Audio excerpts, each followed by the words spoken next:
Hey there YouTube, this is Steve Bonin with Urban DIY. Today we are going to build this dust collection air filtration station, mobile station cart that can be wheeled up to your table saw, your chop saw, whatever's creating sawdust. Deploy your dust collection with the ShopVac on the bottom, and whatever comes off the top of your machine gets filtered quickly out of the air before it has time to lay down on a flat surface. At least that's the theory. This is part 2. In this video we will finish the project and a final overview. Anyway, let's get to it. Hey there YouTube, I am Steve Bonin. This is Urban DIY, a channel dedicated to woodworking hobbyists working in small spaces with limited resources.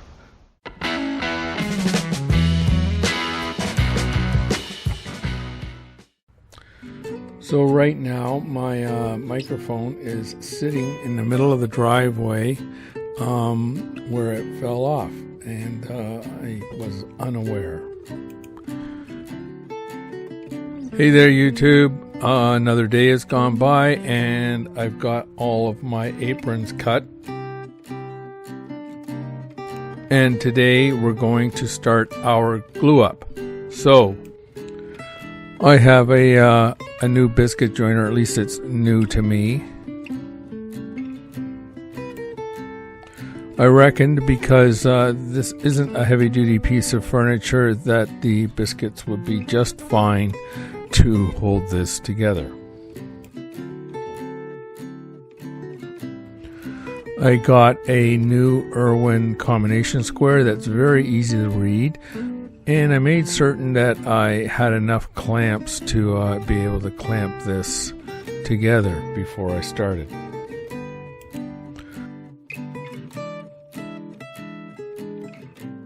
I've got my ruler and I'm using the squaring clamps that you've seen me use before. So I'll just readjust the camera and we will get started.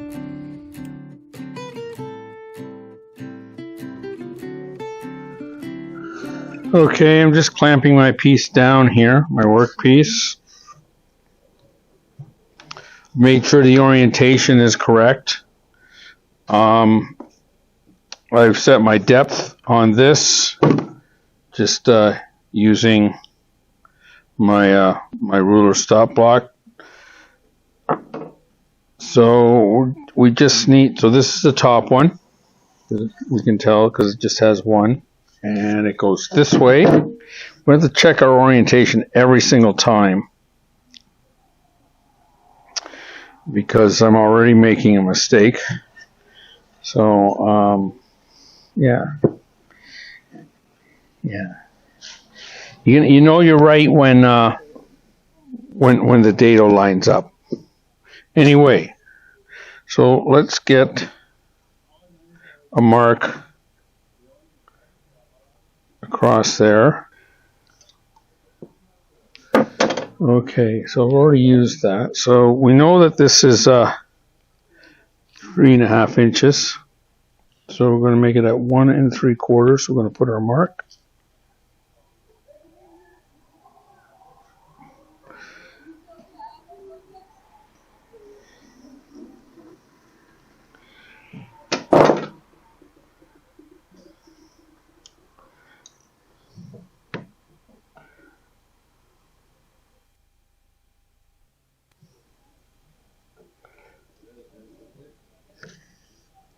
There we go.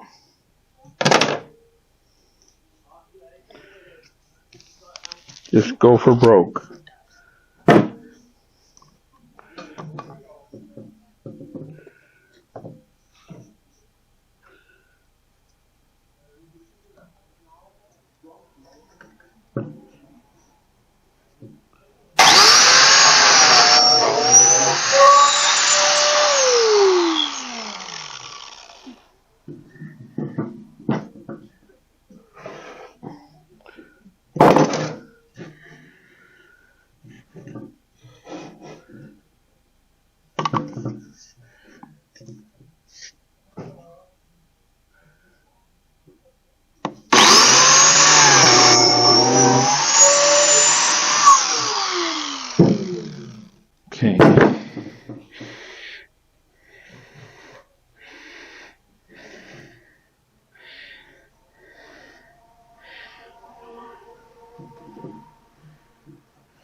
So the height is good and the depth is perfect.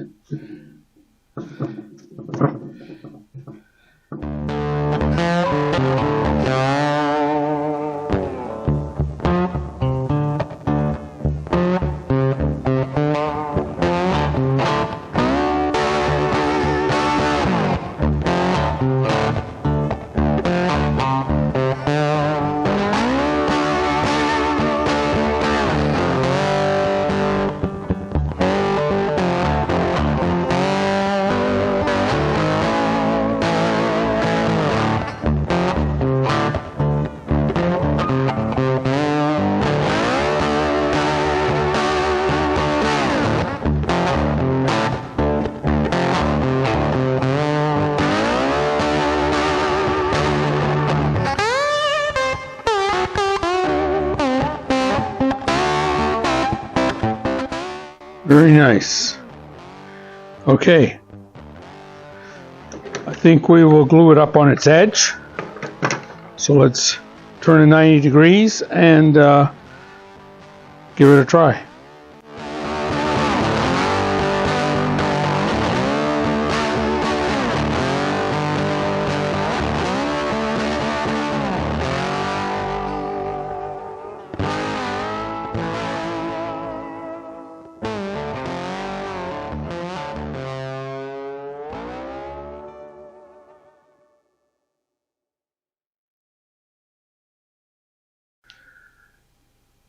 Hey there, it's the next day and our glue ups went great. I have this one here and this one is clamped down, ready to have more biscuit slots drilled in it. Now, because we want to reference off the face, we're going to have to do that this way, but it's going to be too low, so I have done some measuring, and one sheet of this underlay is about 1/8 of an inch. It's going to be perfect. So let me get my my lines drawn, and we'll start cutting.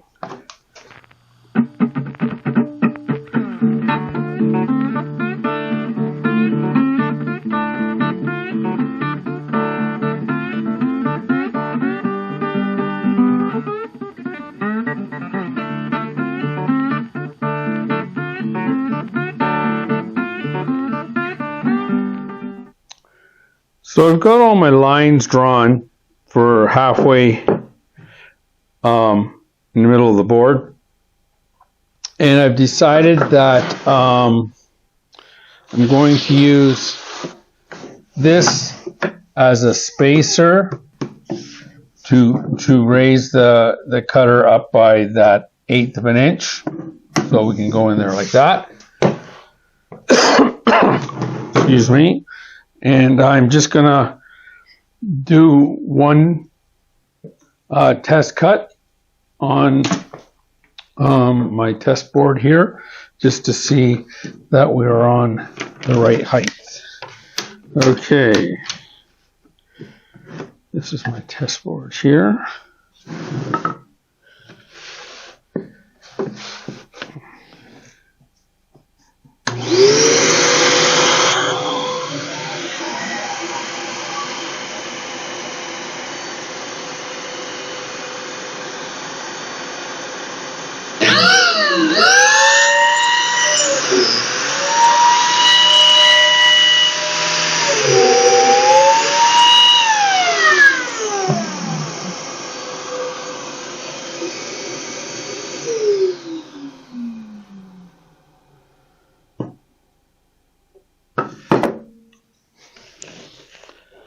So that looks perfect.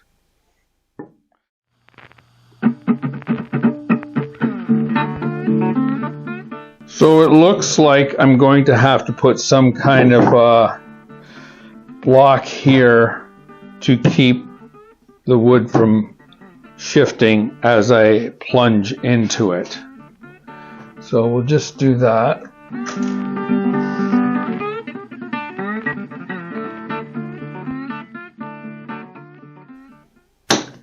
So we will get a biscuit and test that out.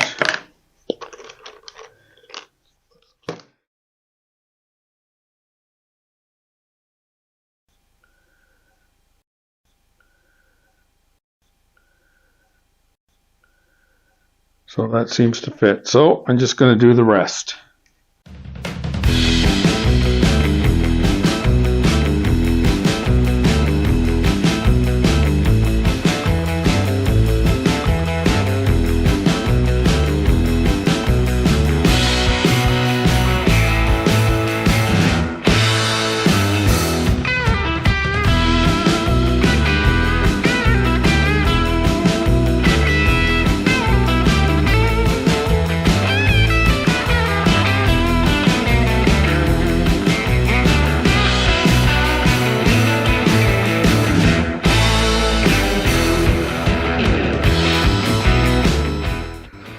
Okay, we've got all our slots cut, and I'm going to try to do a dry fit. I think I will put at least a clamp or two on this just to hold it down, stop it from moving. Not ideal, but better than nothing. So I'll just fast forward through putting the biscuits in.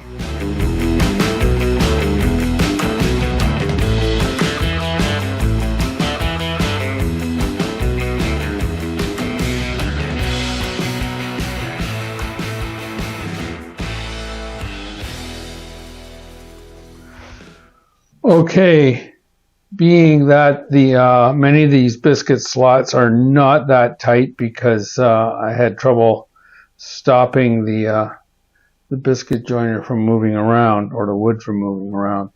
I'm going to do this in several goes. I'm going to glue and clamp and let it set up for an hour, and then come back and put some more glue on the other end and attach the other side and reclamp, and hopefully the hour setup time will allow the aprons to set in place and the biscuits to swell a little bit and fill the slot. Okay, so let's get to that.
Okay, there's the glue up and clamping behind me. I'm just going to go around and tighten up the clamps and just make sure everything's aligned.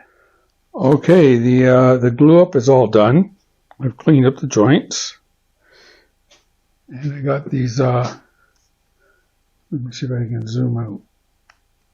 No, I've got these pretty groovy new clamps. From Facebook Marketplace. Always a wonderful place to find tools. This is the first time I've been using them, and they are very nice. Very, very nice.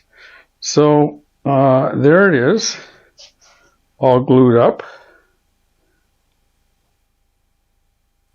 And I have a cull here because I didn't have enough room on the other side of the table to clamp. So I used this.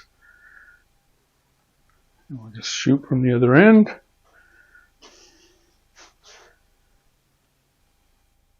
Yeah.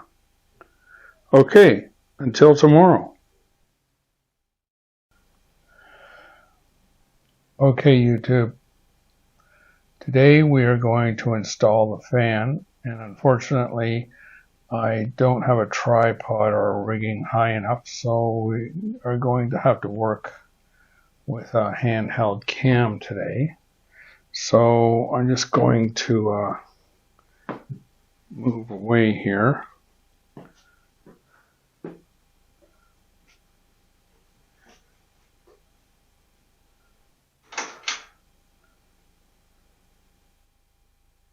Yeah, the light is reflecting off of the silver insulation. Anyway, it'll get better. Anyway, that's we'll walk up here on our step stool, and here's our fan. Let me see if I can get a good shot from the top. That's as high as I can reach. That's my Mastercraft industrial fan. I think it cost me about $65. It's all metal blades. I took the stand and stuff off, and I also modified the control unit so that we can attach the control unit to the outside. I just extended all the wires. Control unit was hooked onto the cage here. Anyway, how this is sitting in here right now is with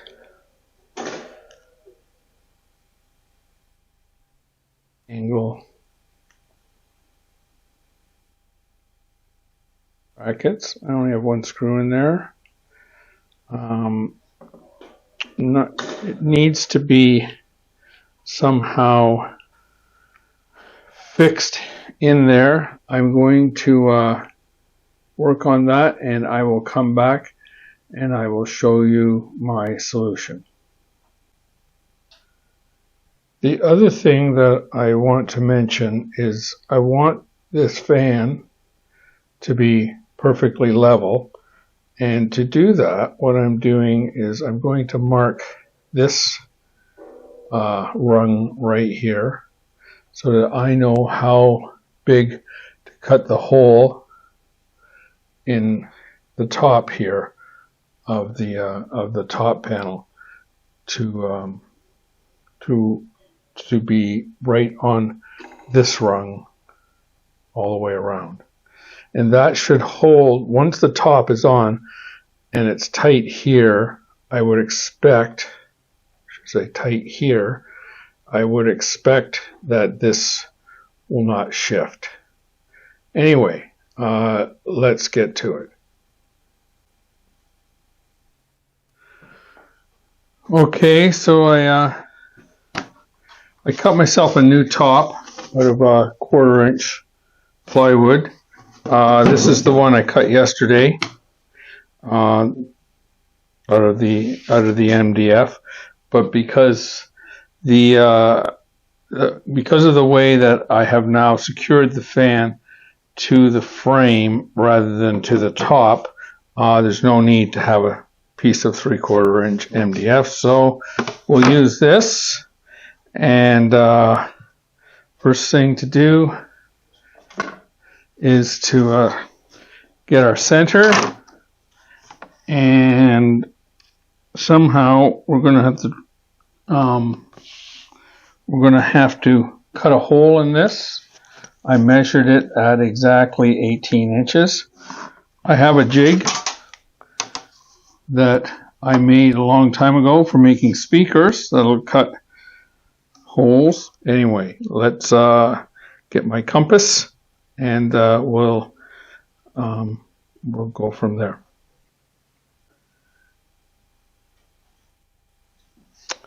So my my compass was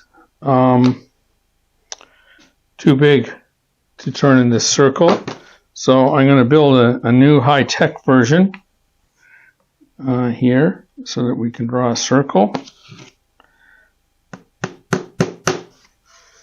So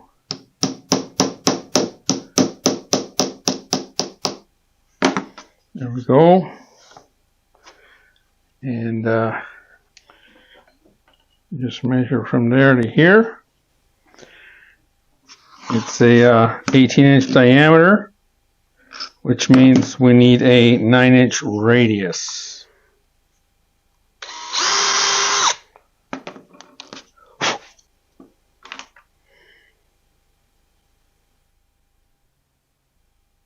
Nice and tight.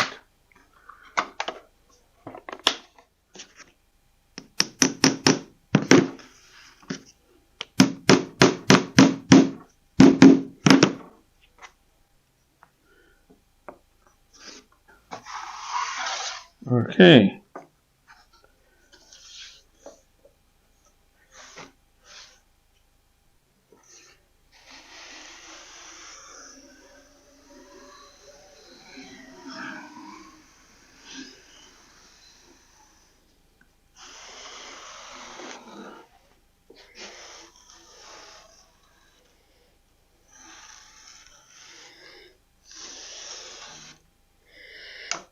Whoops. Oh well. Didn't need that lead anyway. Okay. I hope you can see that. We now have a circle. Now let's figure out whether we're going to do this with the jigsaw or with the router.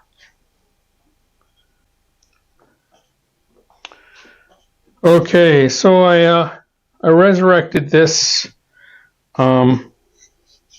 circle gauge that I built a long time ago, and even wrote on it that the pin diameter was 5 millimeters, and use a 13/64 inch drill bit, which I have in my drill here. I have clamped the workpiece down to the 3/4 inch MDF that I cut yesterday and raised it up on 2x4 blocks so that there's probably no chance that I'm going to damage the tabletop. Unfortunately, I built this for this little old trim router, which is really difficult to use. I have a straight cut bit in there, and it's set to a depth of about 1/8 of an inch. Well, it ain't perfect, but it's better than nothing.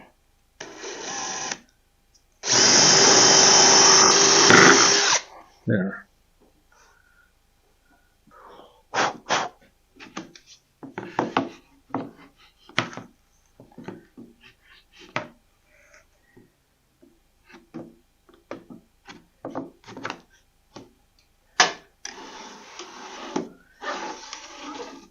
Okay, let's get this set up to 9 inches and get the rotor onto the jig. Okay, I have measured 9 inches from the outside of the rotor bit to the middle of the pin. So that should give us a 9-inch circle, or a 9-inch radius on a circle, which is an 18-inch circle. Anyway, I'm going to lower the blade, or lower the bit, and finish off the cut.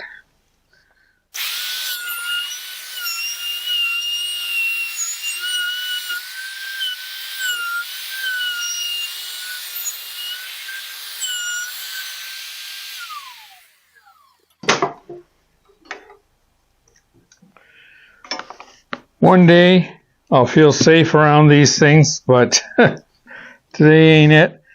One nice thing about having this MDF panel underneath is that the pin goes through the workpiece and into the MDF panel, and it keeps it straight so that when you do your last little bit, you don't have to worry about it shifting. There we go. Okay, we are back at the step stool and handheld, and this is my my piece. I can't hold far enough away for you to see. Anyway, let's get to putting this top on and testing it out. Okay, so I've squared up the top, and we put it down with pocket hole screws to make it easier to take them out. I didn't use any glue because this might have to come off and get adjusted. Anyway, next we're going to put our ledges or collars or whatever you want to call them into our dados here, and so the filters will lay up against them. Anyways, let's get to that. I have extended the wires from the fan to the control box so that I can move it to the outside. I just cut a notch in my supports, my filter supports, to bring the wires out. Mounted this on here. I put a power bar on here because it's just easier to run one cord rather than two. So as you can see, we have filters on 3-4 sides, including the bottom. I did not glue these support flanges in, except in one case where it definitely needed it. So otherwise, these were just a tight fit into the dados. I had to clean out the dados with a chisel in some cases, and these were cut to length already, and I just trimmed these off here and here with a handsaw. Anyway, they go on like this. I thought of a bunch of different methods of holding them on. I was thinking of a tourney thing, but I thought because of the different thicknesses and the different sizes of filters that you buy from either online or at a big box store, I just thought this was just the simplest thing. I originally had two, but I realized it was just unnecessary, and just hopefully this is plugged in. I'm just going to demonstrate this. The fan is on, and there's enough drag to hold that filter in like that. So let's push that in under the wires. I just wanted to move the camera. Actually, I think what I'll do is I'll move the unit, and we'll point the camera down, and you'll be able to see inside a little better. Let me just there. Whoops. Wrong way. So that's the inside. Okay, I just want to do some testing here of sound pressure, just to show you what it sounds like, because that's important. Okay, I just wanted to test sound pressure levels of because that's important on a build like this. I plan on leaving this this filter running at times, especially after a day of cutting in here. I'm just going to let it run overnight, and other people use the garage, and I don't want it to be really loud. Anyway, I have my meter stick here so that we can measure standardized measurements of 1 meter away, and I have just a simple decibel meter decibel meter app on my phone, which is relatively accurate. Anyway, so let's measure our distance of 1 meter, and I'll be quiet for a second and we will see what we have. So the room is relatively quiet at about 32, 33 decibels. So let's turn this on and see where we're at.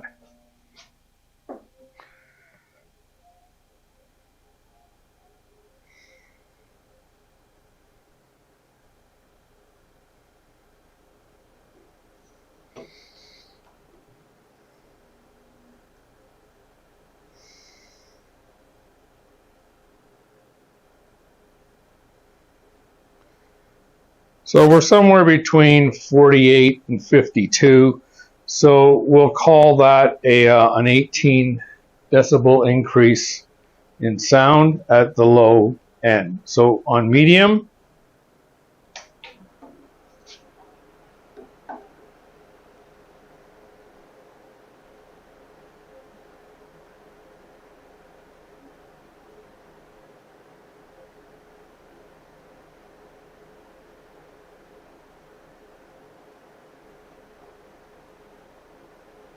we're somewhere around 59, so that's only another maybe 9 decibels of sound pressure, which is a total of 27. So this is on high.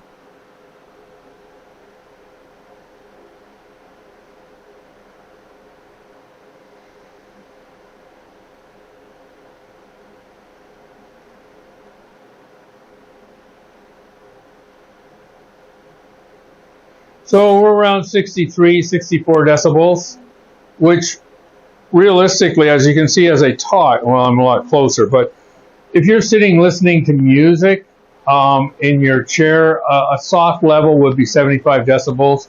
Allowed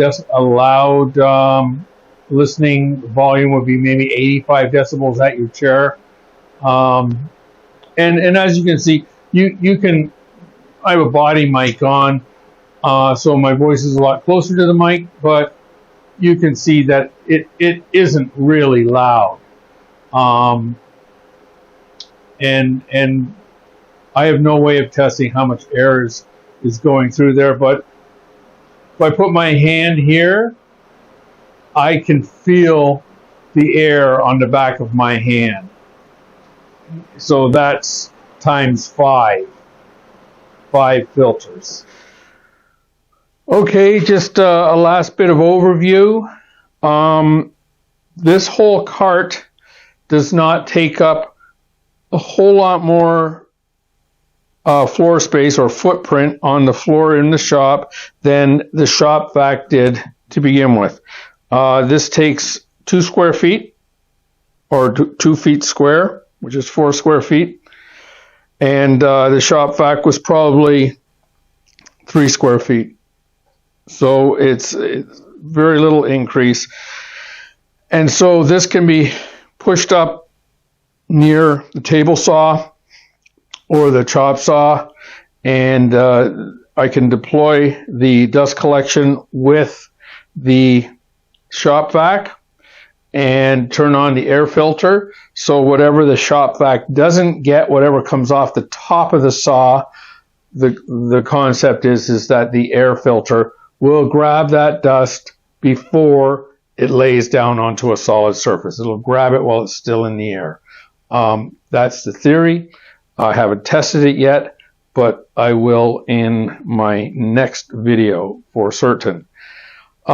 Anyway, that's the dust collection air filter cart completed. That's it for me. Please like and subscribe. It really helps out the channel. And yeah, Steve out. Until next time. Thanks for watching. Please remember to like and subscribe. It really helps out the channel. And we'll see you next time. Check out these other videos.